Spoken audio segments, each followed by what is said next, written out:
Щях да си спестя толкова време, ако някой ми беше казал, че изграждането на мускулна маса е един от най-добрите начини да подобриш инсулиновата си чувствителност. А аз пробвах всичко. Кето, 90-дневна диета, глад, рестрикции и все се връщах в изходна позиция.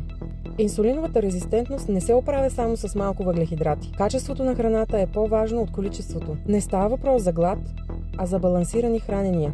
Фокусът върху храненето е важен, но без движение ефектът е краткотраен. Тренировките с съпротивление, с тежести или със собствено тегло помагат на клетките да усвоят по-добре глюкозата и да намалят натоварването върху инсулина.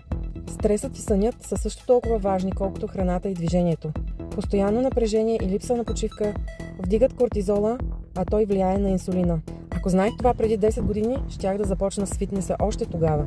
Сега знам, че постоянството, добрата храна и активният начин на живот са истинският ключ, а не поредната магическа диета.